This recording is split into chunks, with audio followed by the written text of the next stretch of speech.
एक गांव था जिसका नाम था सुखदुखपुर, जहां हर कोई एक दूसरे का पड़ोसी था। लेकिन जीवन की परिस्थितियां बिल्कुल विभिन्न थी। गांव के एक कोने में शर्मा परिवार था, जो धन और वैभव से में लिपटा हुआ था। उनका बड़ा सा हवेली, चमचमाते गाड़ी और हर चीज भी की भरपूरता थी।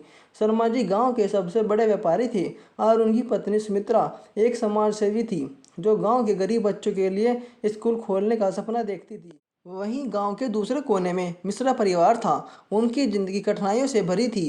रामू मिश्रा एक किसान था, जो अपनी जमीन पर मेहनत करते थे, लेकिन हर साल मौसम की मार से उनकी फसल बर्बाद हो जाती थी। उनकी पत्नी सीता अपने बच्चों के लिए बेहतर भविष्य की ख्वाहिश करती थी, लेकिन गरीबी ने उनके सपनों को कुचल कर दिया।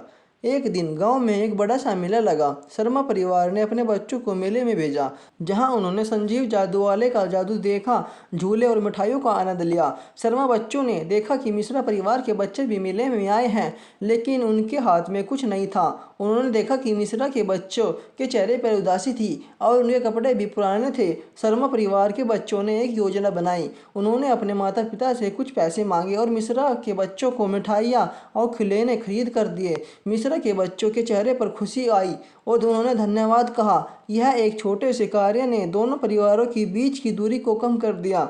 मेला खत्म होने के बाद मिश्रा परिवार के बच्चे शर्मा परिवार के बच्चों के साथ खेलने लगे।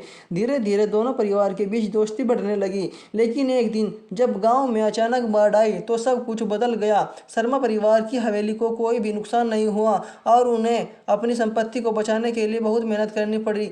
इस विपत्ति में मिश्रा परिवार ने शर्मा परिवार की मदद की। उन्होंने अपने अनाज और सामान बांटकर उन्हें बचाया।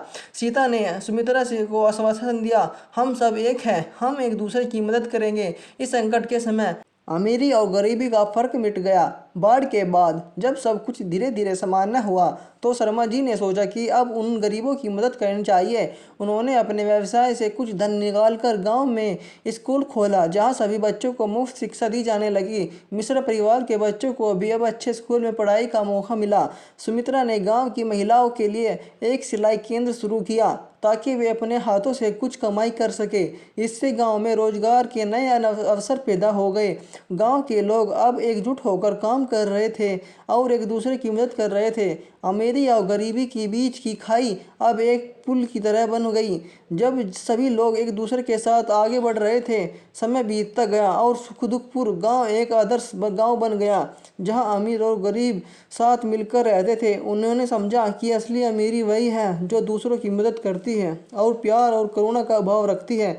इस कहानी से हमें यह सीखने को मिलता है कि किसी भी परिस्थिति में हमें एक दूसरे का साथ देना चाहिए। अमीरी और गरीबी के बीच का अंतर केवल आर्थिक नहीं, बल्कि मानवता का भी है। अगर हम एकजुट होकर रहेंगे तो हम किसी भी चुनौती का सामना कर सकते हैं। यह कहानी आप अपने चैनल पर शेयर कर सकते हैं। प्लीज़ दोस्तों, अगर आपको यह वीडियो अच्छी लगी है तो प्लीज़ इस वीडियो को लाइक कीजिए और आपका दिन शुभ हो। धन्यवाद।